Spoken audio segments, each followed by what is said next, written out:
kapan atau di mana letak makmum mengucapkan Rabbana walakal hamdu saat i'tidal? Apakah setelah sempurna i'tidalnya ataukah dibarengi dengan gerakan?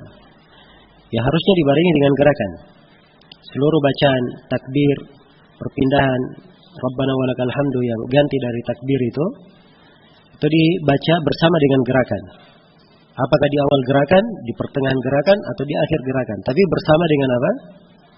Bersama dengan gerakan. Apa hukum bagi akhwat muslimah yang foto untuk KTP? Di mana ketika foto di sana ada orang-orang umum yang bukan mahram. Ya, biasanya untuk orang-orang yang berjilbab itu ada penyelesaian ya di bagian foto KTP ini. Maka dia minta kekhususan di foto tersendiri atau ada jalur-jalur lain yang bisa ditempuh. Jelas ya? Kalau misalnya dia sama sekali nggak punya jalan dan dia mesti untuk mendapatkannya, ya, maka ini masuk di dalam pembahasan darurat. Tapi sekali lagi, seorang tidak masuk dalam hal ini kecuali kalau tidak ada jalan lain lagi. Dan saya sudah terangkan bahwa kebanyakan orang diberi kemudahan, apalagi kalau dia berjilbab, berhijab, itu biasanya dihormati. Ya, dihormati. Nah, karena di dalam Al-Quran memang Allah Subhanahu Wa Taala berfirman, "Dalika adna ayyurafna fala yu'dain." Dengan jilbab-jilbab itu mereka lebih mudah dikenal, sehingga mereka tidak disakiti, tidak diganggu. Ya, baik. Adakah seorang yang melakukan safar atau perjalanan jauh, akan tetapi dia tidak sempat melakukan sholat maghrib dan isya dikarenakan keadaan darurat? Apakah kita boleh menjamak sholat maghrib dan sholat isya di waktu isya juga? Saya nggak paham ya apa pertanyaannya. Kalau masalah ya seorang mengundurkan maghribnya di waktu isya, boleh saja dia jamak, sudah kita terangkan. Iya. Tayamum hanya boleh untuk satu sholat, untuk sholat fardu saja atau juga untuk sholat sunnah. Tayamum hanya boleh untuk satu sholat, itu pendapat sebagian ulama. Itu pendapat kurang kuat. Dan benarnya bahwa tayamum boleh dipakai untuk beberapa sholat. Karena Nabi Shallallahu Alaihi Wasallam bersabda, tayamum, ya, tuhurul muslim, walau lam yajidil ma, asyara sinin. Tayamum itu adalah pensucian, taharanya seorang muslim, walaupun dia tidak temukan air 10 tahun. Iya. Bagaimana jika obat yang haram dalam sangkaan besarnya dapat menyebabkan sembuh, sementara dikhawatirkan jika tidak diobati akan membahayakan dirinya? Ya, jika tidak ditemukan obat lain. Ya, masalahnya Rasulullah SAW bersabda menyebutkan, ya, walam yaj'alillahu syifa fil haram. Allah tidak menjadikan penyembuhan itu pada hal yang diharamkan. Ya, pada hal yang diharamkan. Jadi menggambarkan kondisi darurat dalam seperti ini, ya, ini bukan hal yang dibuka lebar. Nah, jelas ya, tapi bukan artinya tidak mungkin masuk ke dalam posisi darurat. Mungkin saja, hanya saya di umum seperti ini, jawabannya ini tidak ada darurat kayak seperti ini. Karena memang di ketentuan umum dikatakan bahwa obat itu bukan dari hal yang diharamkan. Ya, sekarang untuk biaya haji harus dibayar lewat bank. Bahkan bank memberi biaya talangan, di mana calon haji dipinjami oleh bank yang harus dikembalikan dalam waktu tertentu dengan biaya tambahan. Jika pelunasan mundur, biaya-biaya tambahan akan berlipat. Bolehkah kita menggunakan sistem demikian? Jawabannya tidak boleh seperti ini ya. Ya. Ini yang dikatakan talangan haji itu riba. Ya. Walaupun dia kemas dengan bahasa syariat, dengan bahasa ini, asalnya dia memberi pinjaman, dia mengambil manfaat dalam bentuk tambahan maupun yang lainnya, itu adalah riba. Ya, sebab kaidahnya, babitnya di dalam fikih, kullu qardin yajurru naf'an fahuwa riba. Setiap pinjaman yang menghasilkan manfaat, maka itu adalah riba. Itu adalah riba. Baik. Dan pendaftaran haji lewat bank, yaitu bayarnya memang lewat bank. Kalau masalah proses pelunasan pembayaran tidak ada masalah. Tapi kalau dia mencicil, mengambil talangan di situ, nah ini yang kita bahasakan tadi bahwa itu tidak diperbolehkan. Harusnya dia menabung sendiri, dia simpan sendiri sudah cukup. Kemudian dia store untuk apa? Membayar. Itu harusnya yang dia lakukan.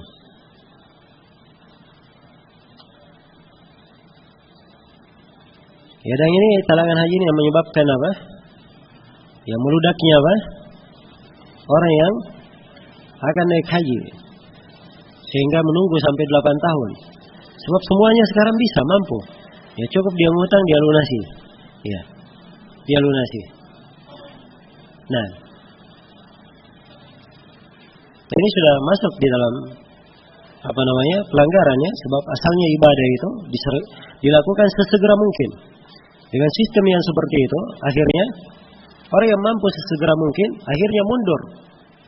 Ya, karena adanya kesalahan-kesalahan yang seperti itu. Nah, kemunduran-kemunduran yang seperti ini itu ditanggung oleh pihak yang menjadi sebab terjadinya kemunduran, yaitu bank di sini menanggung dosanya. Iya. Afwannya tulisannya terlalu sulit untuk dibaca. Ada beberapa keganjilan akte kelahiran istri anak yang pada intinya istri anak ragu apakah dia anak kandung dari orang tuanya atau sekedar anak angkat. Ini asalnya kalau dia sudah menikah di atas akad yang syah, ya, nikahkan oleh orang tua dan dia menganggap bahwa orang tua mengatakan bahwa ini anaknya menjadi walinya, itu asal yang berjalan berlaku. Ya, masalah keraguan yang seperti ini sepanjang dia tidak yakin, cuma ragu, buang saja keraguan. Jangan dijadikan sebagai hal yang apa? Menyusahkan. Baik. Akan datang nanti ya di pembahasan akad. Akad itu asalnya adalah al-luzum, dia berjalan. Saya membeli rumah bapak saya seharga 80 juta. Baru saya bayar 60 juta. Sudah berjalan 6 tahun, saya belum bisa membayar sisanya. Sehingga bapak pun telah meninggal. Lalu rumah saya jual seharga 125 juta dan saya lunasi sisanya kepada ibu sebesar 20 juta. Nah, rumah sepanjang dia sudah beli itu sudah menjadi miliknya. Hanya saja dia belum melunasi. Dan dia belum melunasi sebuah barang itu tidak bertentangan dengan kepemilikan. Tidak bertentangan dengan kepemilikan. Iya. Jadi dia memang cukup membayar 20 juta saja. Ya, tidak ada kewajiban yang lain. Ya, sisa dari keuntungan yang 45 juta semuanya adalah milik dia. Sebab rumah asalnya adalah miliknya. Ya, saudari saya melakukan persalinan. Akan tetapi dia lebih memilih dokter laki-laki untuk menangininya. Dengan alasan agar lebih meyakinkan. Ya, ini banyak alasan perempuan ya. Dokter laki-laki lebih gesit. Ya, lebih ahli, lebih ini, lebih itu. Ya, tapi hakikatnya seluruh hal ini adalah hal yang tidak diperbolehkan.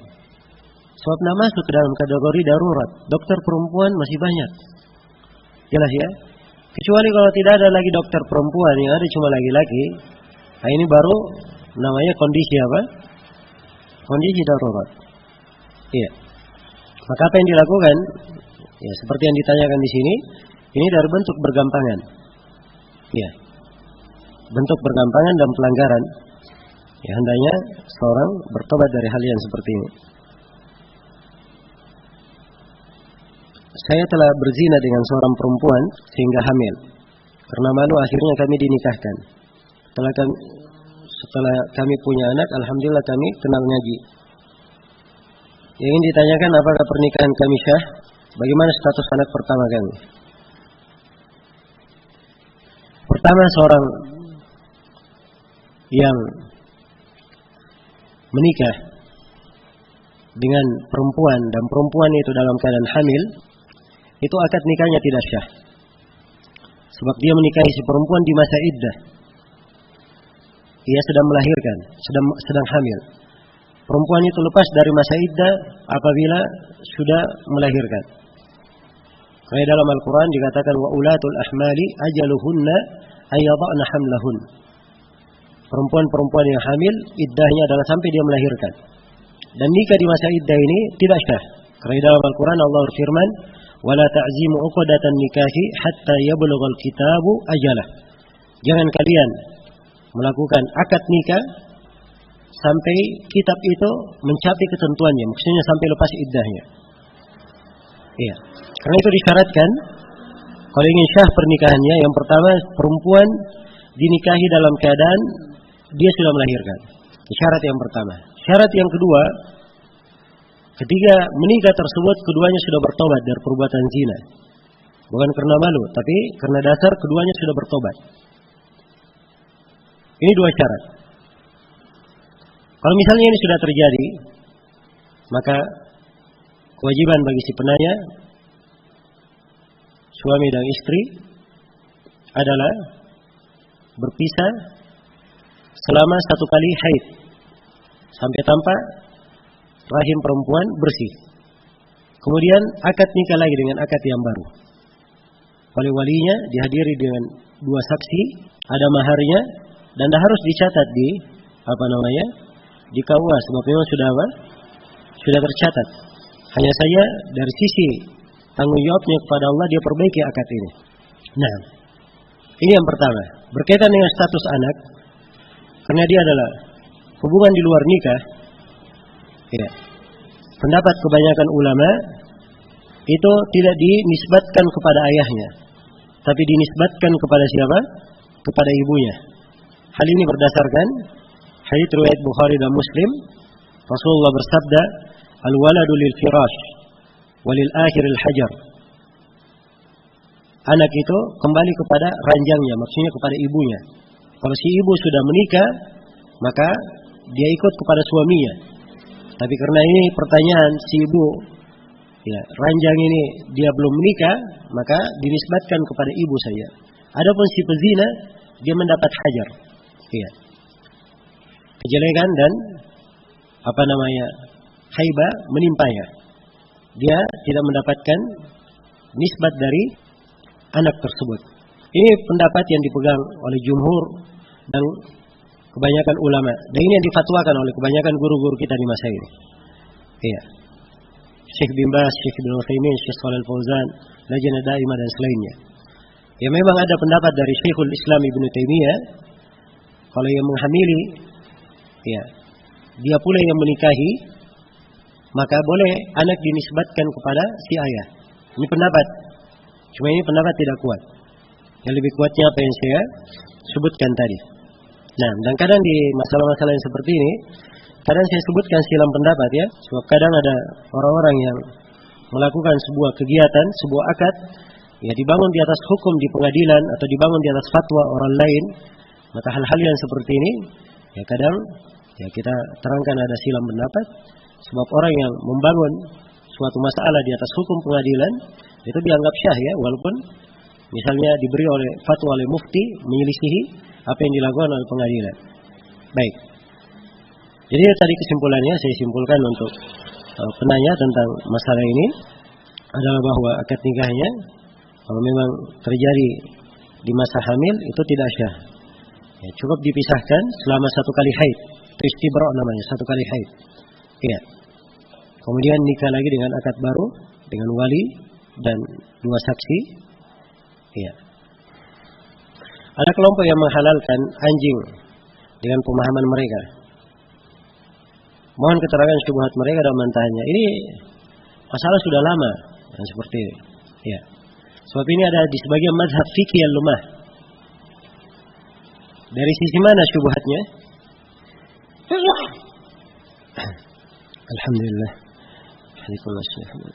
Syubhatnya dari sisi di dalam Al-Quran hanya disebutkan 4 yang diharamkan. Qul la ajidu fima uhiya ilayya muharraman ala ta'imin yata'amuhu illa yakuna maytatan aw daman masfuhan aw lahma khinzir aw ma uhilla li ghairillah aw rijsan uhilla li ghairillah. Ya, ini 4 disebut. Tidak ada yang diwahyukan kepada Nabi yang diharamkan kecuali 4. Bangkai, darah, daging babi, dan apa yang disembelih untuk selain Allah. Jadi selain daripada itu mereka anggap asalnya halal. Jelas, ya? Baik. Kalau dibacakan kepada mereka, bukankah ada hadis Nabi melarang dari dinab dan dimikhlab dan dinab, hewan yang memiliki taring dan cakar. Ini menunjukkan ada tambahan. Ini pembahasan di usul fikih sebenarnya. Karena orang-orang Hanafiyah yang berpendapat seperti ini, sebagian orang Hanafiyah, orang-orang Hanafiyah itu tidak mentaksis ayat dengan hadis. Ya. Sebab ini akan menyebabkan ayat ini dianggap mansukh hukumnya oleh mereka. Karena itu mereka ambil keumuman ayat. Tapi ini sekali lagi pendapat yang lemah. Pendapat yang apa? Yang lemah. Dan yang benarnya bahwa ya, makanan yang diharamkan tidak terbatas, hewan yang diharamkan tidak terbatas pada 4 yang disebut di dalam ayat. Anjing termasuk yang diharamkan. Karena Nabi SAW melarang dari harga anjing. Iya. Dan sesuatu kalau dilarang harganya, itu juga menunjukkan larangan apa? Untuk dimakan. Nah, ini yang dipegang oleh kebanyakan ulama. Ya wallahu ta'ala alam. Seorang dai di Solo ada yang mengartikan hadis innamal a'malu binniyat dengan arti sesungguhnya segala amalan itu ada niatnya. Bukan arti sesungguhnya segala amalan bergantung pada niatnya. Dengan alasan khawatir ada orang yang berbuat bid'ah dengan niat beribadah. Atau orang yang berbuat maksiat dengan niat menolong tetangga dan kesepian dan sebagainya. Ya, segala amalan itu ada niatnya. Justru ini yang lebih bisa dipakai untuk hal itu. Tapi kalau dikatakan bergantung pada niatnya, ini akan mengarahkan kepada makna hadis.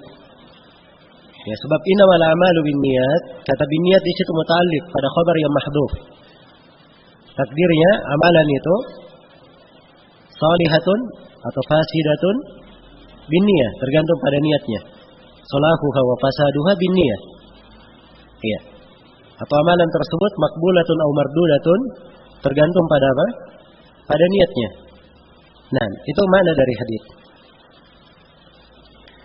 Iya. Dan dalam mengartikan hadis diartikan secara bahasa apa yang sesuai dengan maknanya. Adapun kekhawatiran nanti dimanakan begini, ya. Itu hal yang memang akan terjadi kalau orang tersebut mengikuti hawa nafsu.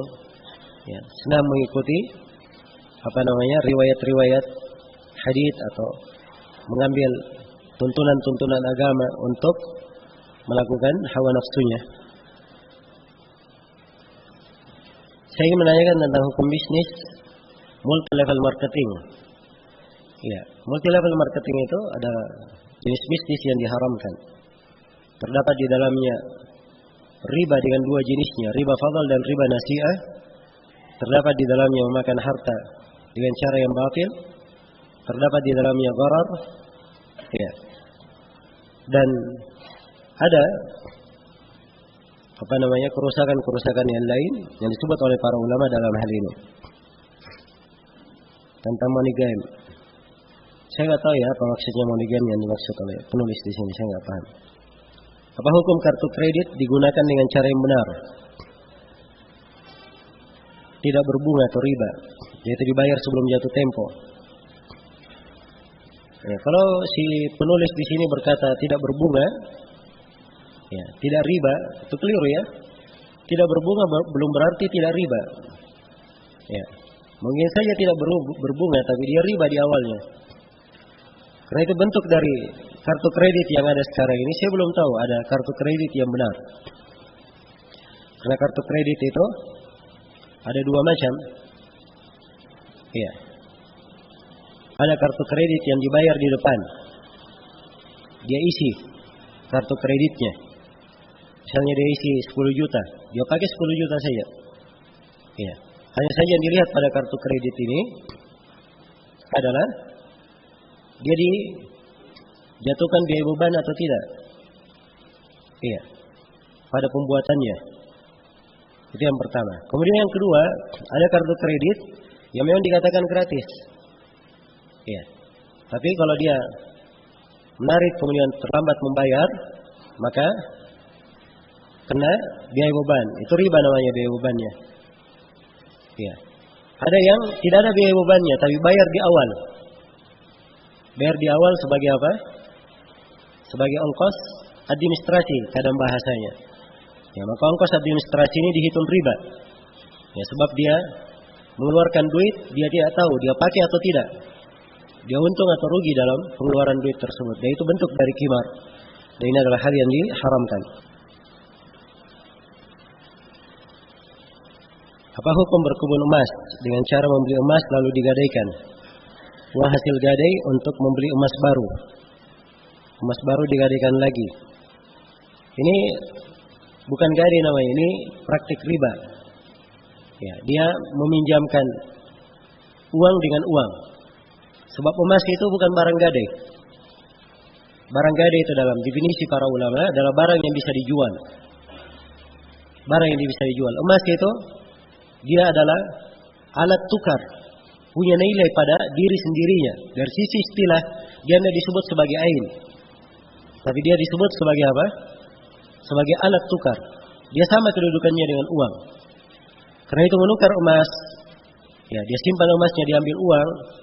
Kapan penukaran tersebut tidak sama, ya jumlahnya, ya maka kapan penukaran tersebut ya tidak saling kontan dalam pemberian jumlah keseluruhan, maka itu terhitung riba. Emas misalnya dia simpan, emasnya harusnya harganya 5 juta, tapi dia terima hanya 4 juta saja. Ini sudah riba nasi'ah namanya. Tidak diperbolehkan. Karena itu hakikat dari berkebun emas ini, hakikatnya adalah riba. Iya. Dan jangan tertipu di masa sekarang ini, terlalu banyak nama-nama begini dan begitu. Ya, dan banyak orang punya hilah, hanya trik saja, akal-akalan untuk mendapatkan keuntungan dengan cara riba, tapi dikemas dengan bahasa yang indah, berkebun emas lah, atau yang semisal dengan itu. Kemudian itu masih ada pembahasan lain ya di berkebun emas itu. Sebab ada biaya penitipan. Ya, kemudian saya nggak tahu apakah banknya mensyaratkan untuk beli harus di bank atau boleh dari pihak lain. Ada hukum-hukum lain terkait dengan itu. Seorang sholat dan terlambat, tidak mendapatkan takbiratul ihram. Dia baru membaca 2 istiftah atau baru membaca beberapa ayat dari surah Al-Fatihah, kemudian imam ruku dan dia ikut ruku. Apakah mendapatkan 1 rakaat? Jawabannya tidak dapat 1 rakaat, sebab dia belum membaca surah Al-Fatihah secara sempurna. Ya, Nabi bersabda, "La salata liman lam yaqra bi Fatihatil Kitab." Tidak ada salat bagi orang yang tidak membaca surah Al-Fatihah. Demikian hadis Ubadah bin Samit riwayat Bukhari dan Muslim. Iya. Nah, harusnya penanya ini kalau di waktu yang lain, kalau dia masbuk, harusnya begitu dia masuk sholat, dia tidak membaca istiftah lagi. Dia langsung baca Al-Fatihah. Langsung baca Al-Fatihah, dia selesaikan, setelah itu dia dengarkan apa yang dibaca oleh imam. Bagaimana jika biaya pengiriman lebih banyak dari zakat yang didapatkan? Apakah boleh mengganti zakat beras dengan uang agar biaya pengiriman lebih ringan, tidak lebih dari zakat yang terkumpul? Oh, di sini mungkin maksud si penanya dia mengeluarkan zakat dalam bentuk beras. Ya, kalau beras ini dikirim, harga kirimnya, ongkos kirimnya itu lebih mahal daripada harga berasnya. Nah, dan masalah apakah harus dikeluarkan dengan beras? Jawabannya itu yang paling bagus. Tapi kalau ada maslahatnya diganti pakai uang, itu insyaallah taala tidak ada masalah. Nah, ini ada pertanyaan. Ya, penanya berkata, ada sekelompok pengajian yang agak aneh di telinga kami. Maksudnya, ya akan disebutkan oleh penanya di sini beberapa poin keanehan yang aneh didengar oleh pengajian ini, kelompok pengajian ini. Ya, kelompok pengajian ini memahami bahwa sihir dan santet itu, ini yang pertama ya, dia memahami bahwa sihir dan santet itu hakikatnya tidak ada. Ya. Yang pertama, ini kelompok pengajian yang seperti ini, apalagi ucapannya ini betul-betul aneh-aneh ya. Emas itu boleh dipakai oleh semua orang termasuk laki-laki. Anjing itu dimakan tidak haram. Gambar makhluk hidup seperti binatang itu boleh. Taubat tidak syah jika pelakunya sebelum tahu. Bila dia lakukan itu dilarang dalam agama. Yang Lailatul Qadar itu sudah tidak ada. sedekah dan amalan anak tidak sampai kepada orang tua yang sudah meninggal. Ya, takdir adalah ketika sakit kemudian berobat jadi sembuh, surga dan neraka belum ya ditakdirkan. Ini ucapan-ucapan sebagiannya kekafiran dan sebagiannya bid'ah yang besar. Iya. Nah, orang-orang yang mengucapkan seperti ini umumnya adalah orang-orang yang jahil dalam agama. Iya. Dan ada sebagian orang yang memiliki pemahaman yang seperti ini, dianggap bahwa dirinya mempelajari Al-Quran, menafsirkan Al-Quran. Iya. Dan dia dari Al-Quran sangat jauh. Karena seorang yang ingin belajar Al-Quran, menafsirkan Al-Quran yang paling pertama harus paham dulu bahasanya. Harus mengerti bahasa Arab. Iya. Kalau tidak mengerti bahasa Arab, dari mana dia bisa memahami Al-Quran dengan benar? Akhirnya muncul keanehan-keanehan seperti ini. Iya. Kalau yang berucap seperti ini, dia berbicara di tanah Arab sana, akan diketahui oleh anak-anak kecil yang pandai berbahasa Arab. Iya. Itu yang pertama. Kemudian yang kedua, bahwa ilmu agama itu jangan dijadikan permainan. Seakan-akan perkara yang seorang kalau mau berijtihad, dia mau berucap sesuatu, gampang sekali, enak sekali dia berucap. Iya. Tidak ada masalah dia menyelisihi umat Islam yang sudah berlalu. Ini seperti ucapan Lailatul Qadar itu sudah tidak ada. Ini baru diucapkan oleh orang ini.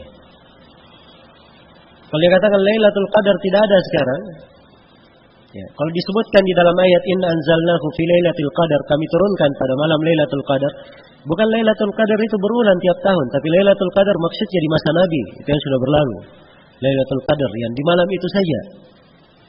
Katanya sekarang ini sudah tidak ada. Yang ada cuma peringatan malam Lailatul Qadar. Ya. Ini si jahil, dia berucap sesuatu yang sudah berlalu 14 abad manusia, umat Islam, tidak ada yang berucap seperti ini. Tidak ada yang berucap seperti ini. Tidak ada seorang ulama pun yang berkata seperti itu. Ini cukup menunjukkan kejahilannya. Dan di masa ini kita, ya, memang dirusak oleh orang-orang jahil. Karena itu kata sebagian ulama, alam ini dirusak oleh 4 orang. Ya. Alam semesta ini dirusak oleh 4 orang. Ya. Dan 4 orang ini semuanya adalah orang setengah-setengah saja. Ya. Jadi bukan sempurna orang, tapi setengah orang. Ya. Yang pertama adalah seorang mutakallim. Maksudnya seorang mutakallim di sini seorang ahli dalam ilmu agama, ilmu akidah. Setengah mutakallim. Yang kedua setengah ahli fikih. Nisfu faqih, setengah ahli fikih. Yang ketiga nisfu tabib, setengah dokter, belum jadi dokter, masih apa? Setengah dokter. Dan yang merusak yang keempat adalah setengah ahli nahwu.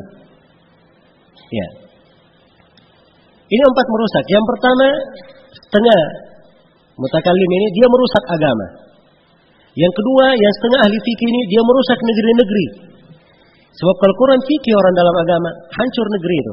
Sembarang dia berfatwa nanti. Ya. Sembarang dia berfatwa. Jelas ya? Baik. Sampai kadang ada sebagian kalau ditanya perbuatan apa hukum membunuh seorang di tengah hutan, oh itu dosa tidak diampuni. Ya.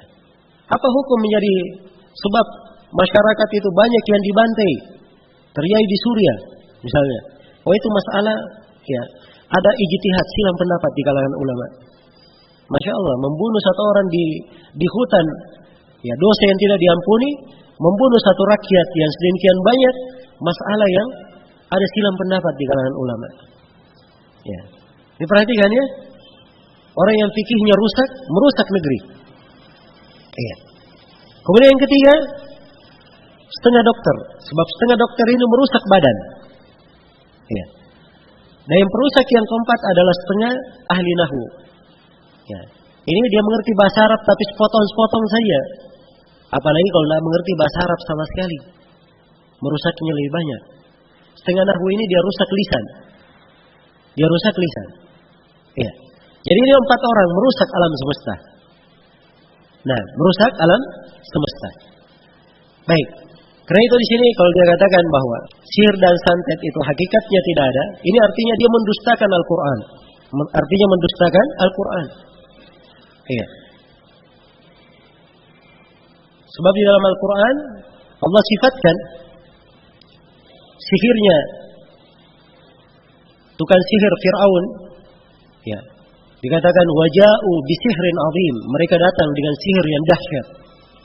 Wasaharu a'yunan nas. Mereka mensihir mata-mata manusia. Ditetapkan di dalam Al-Quran bahwa sihir itu terjadi. Ada. Dan disebut di surah Al-Baqarah 2 malaikat yang menjadi ujian, cobaan. Ya. Mengajarkan sihir. Wa ma yu'allimani min ahadin hatta yaqula innama nahnu fitnatun fala takfur. Tidaklah keduanya mengajarkan sihir sebelum keduanya berkata kami ini hanya sekedar fitnah, ujian, jangan kamu menjadi kafir dengan mempelajari sihir.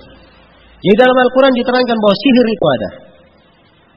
Dan diterangkan bahwa sihir itu mempelajarinya adalah kekafiran. Ya. Maka siapa yang mengingkari sihir itu ada, itu artinya dia mendustakan Al-Quran. Dan mendustakan Al-Quran adalah kekufuran. Iya. Adalah kekufuran. Baik, ini yang pertama. Yang kedua, katanya emas itu boleh dipakai oleh semua orang, termasuk laki-laki. Iya. Dan katanya orang yang mengucapkan pendapat ini, kelompok pengajian yang ditanyakan ini, mereka berdalilkan dengan ayat di surah Al-A'raf. Qul man harrama zinatallahi allati akhraja li'ibadihi.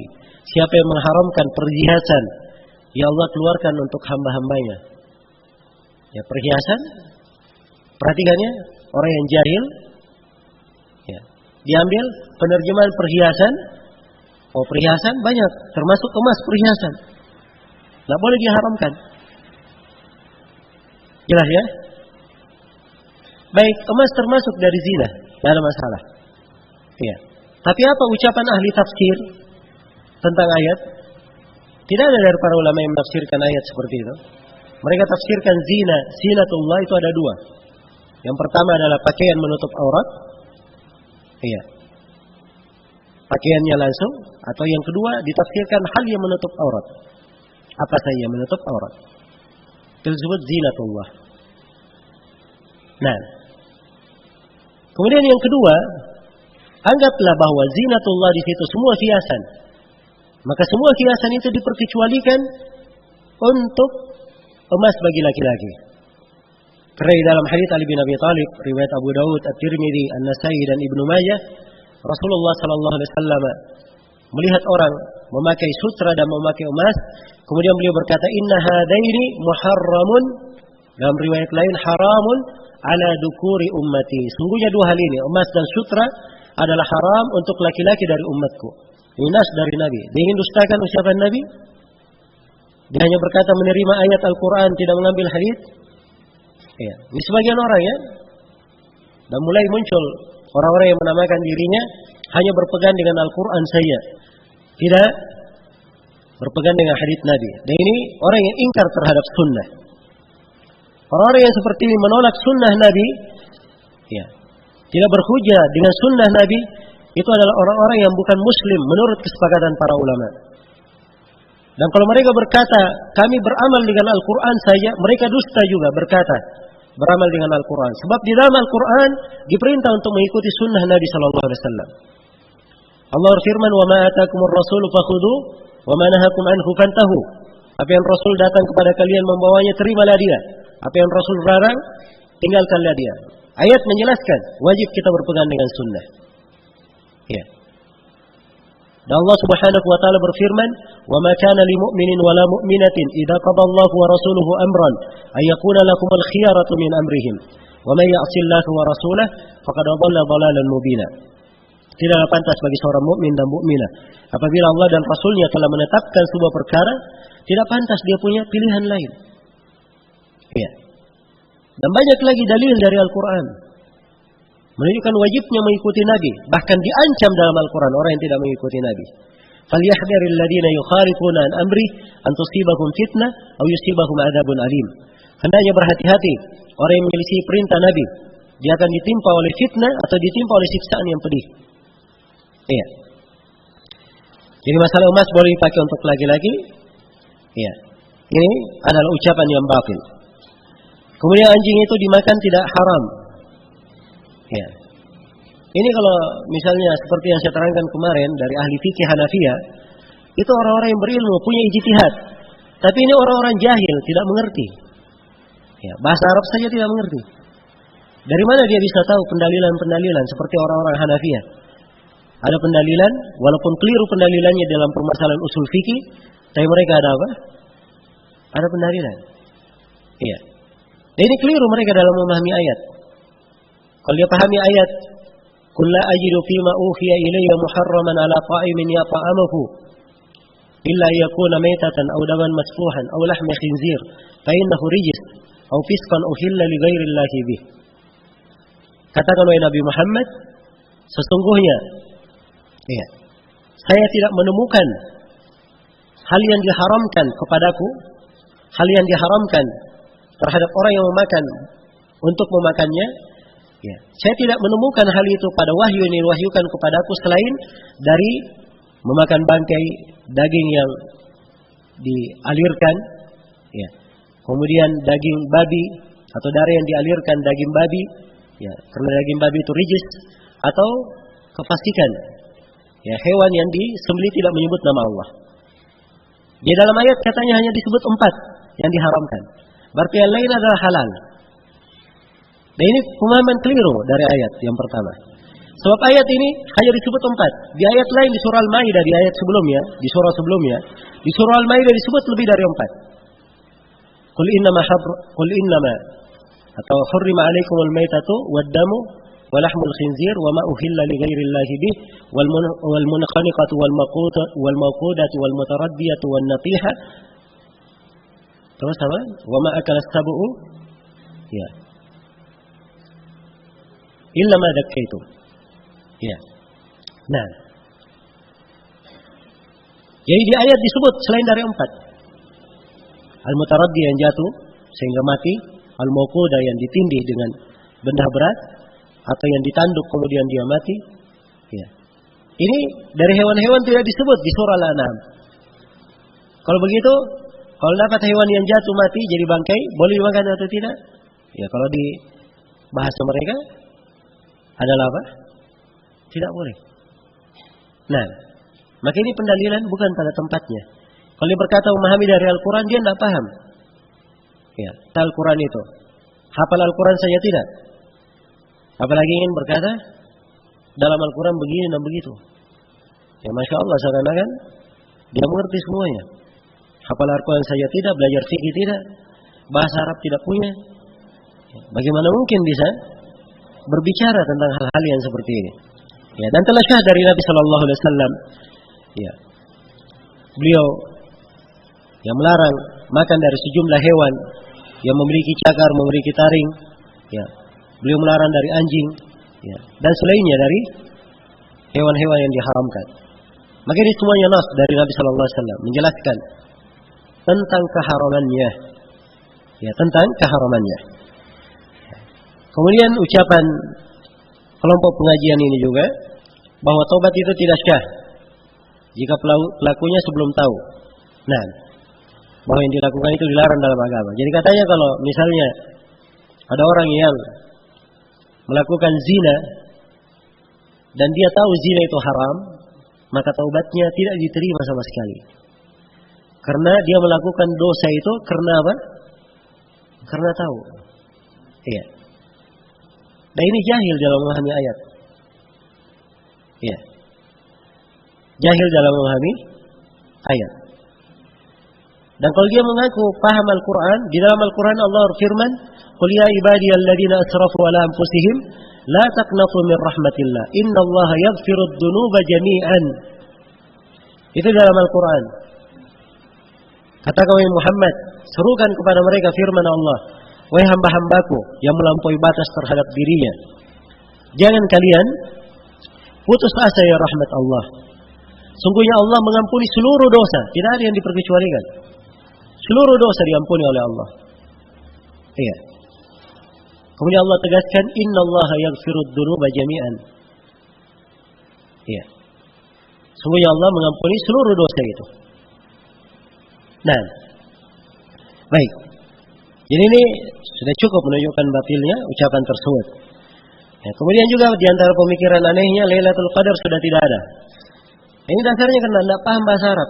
Coba kalau dia paham bahasa Arab, baca ayatnya coba. Inna anzalnahu fi Lailatul Qadar. Kami turunkan pada malam Lailatul Qadar.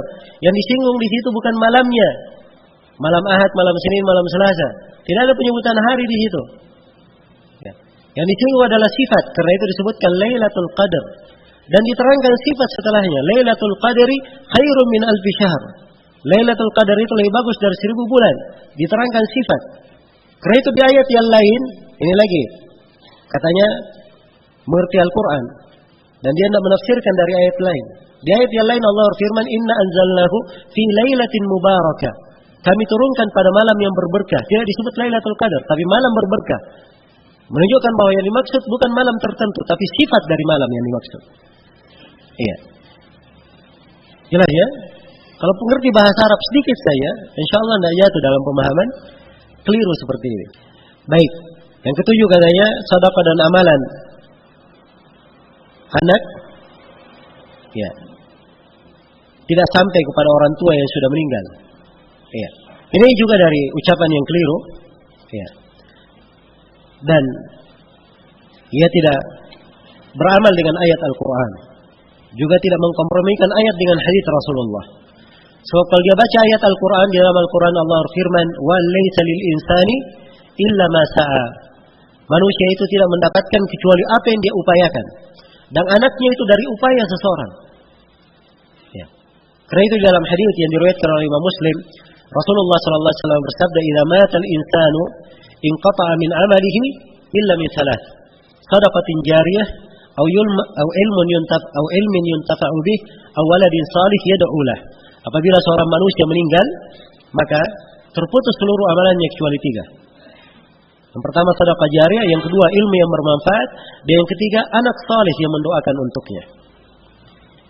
Ya. Kemudian terakhir di sini masalah takdir. Katanya takdir itu adalah bahwa ketika sakit kemudian berobat jadi sembuh. Ya, maka takdirnya sembuh itu sudah takdir kalau sudah terjadi. Surga dan neraka belum ditakdirkan. Ini antum tahu ucapan siapa ini? Ini ucapan kelompok Qadariyah yang sudah sesat dari abad yang jauh hari sebelumnya. Iya. Mereka menganggap bahwa takdir itu yang terjadi saja. Dan ini Qadariyah ekstrim. Ya, saya pikir Qadariyah ekstrim yang seperti ini sudah tidak ada lagi. Sebab memang di banyak buku disebutkan bahwa Qadariyah ekstrim ini sudah tidak ada. Ternyata masih ada Qadariyah ekstrim. Iya. Qadariyah ekstrim itu Ma'bad al-Juhani dan kawan-kawannya. Dia berkata bahwa perkara itu baru terjadi. Ya, jadi kalau terjadi sebelumnya Allah tidak tahu. Setelah terjadinya baru Allah mengetahuinya. Baru Allah mengetahuinya. Ya, ini sama ya ucapan orang ini. Ya, jadi kalau sudah sakit berobat dan sembuh, itu baru dia tahu itu takdirnya. Apa baru? Itu takdir namanya. Karena itu dan surga dan neraka itu belum ditakdirkan. Sebab belum apa? Terjadi. Dan naudzubillah dari ucapan orang seperti ini. Ya. Tidak mengetahui tentang takdir, mengingkari adanya surga dan neraka. Ya, keberadaannya sekarang surga dan neraka itu sudah disebut di dalam Al-Quran. Iya. Dalam bentuk fi'il madhi. Ya, repot juga ya saya berbicara fi'il madhi sekarang. Sebab orang kadang nggak mengerti bahasa Arab. Ya, fi'il madhi itu artinya kata kerja yang telah lampau, sudah berlalu. Ya, disebut tentang surga uiddat lil muttaqin, telah disiapkan untuk orang yang bertakwa. Jadi surga sudah disiapkan, sudah ada. Bahasa Arab sudah berlalu penyiapannya.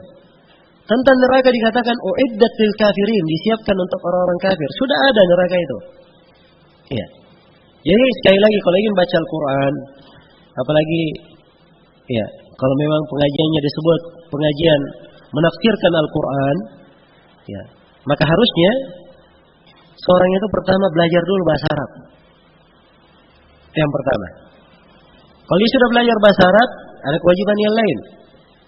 Dia belajar ilmu usul tafsir. Ya, sebab tafsir itu banyak yang diperlukan menafsirkan. Bahasa Arab banyak cabangnya ya. Bukan hanya nahwu dan sharaf saja dipelajari. Dia harus mengerti ilmu balaghahnya, ilmu ma'ani. Ya. Supaya mengerti penggunaan-penggunaan dan makna-makna.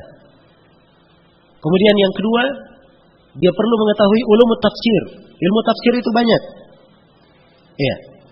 Tentang ulum tafsir, ada ilmu nasikh dan mansukh. Ada ilmu yang menjelaskan tentang qiraat, bacaan-bacaan. Iya. Kemudian dari ulumul Quran ada ilmu yang menjelaskan ini surah Makkiyah atau Madaniyah. Iya. Dan selainnya dari cabang-cabang ilmu tafsir.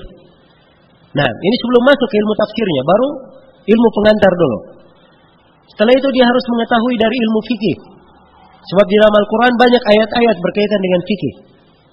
Ya, jangan sampai dia baca ayat karena belum belajar fikih dia tidak mengerti apa maknanya. Nah, ya. Kemudian di dalam penafsiran ada hadits-hadits yang dipakai. Maka seorang harus mumpuni mengerti tentang hadits-hadits Rasulullah sallallahu alaihi wasallam. Apalagi banyak hadits yang menafsirkan ayat. Kemudian ilmu yang lain yang diperlukan dalam tafsir adalah seorang masuk di dalam tafsir itu dan melihat ucapan para ulama di dalam menafsirkan. Sebab tafsir itu bukan ditafsirkan dengan akal. Iya. Tafsiran itu haram berbicara atas nama Allah dengan akal atau dengan hawa nafsu atau dengan inspirasi, oh mungkin baiknya begini, baiknya begitu. Dan ini tidak dilakukan oleh para ulama yang berilmu, yang hafal Al-Quran, hafal hadis-hadis. Mereka menukil dari para sahabat apa ucapan Ibnu Abbas, ucapan Ibnu Mas'ud, ya, ucapan murid-murid dari mereka, ucapan para ulama di dalam menafsirkan, itu yang dinukil. Mereka tidak menafsirkan dari kantongnya sendiri. Ya, karena memang ilmu tafsir ini sudah diajarkan oleh Nabi.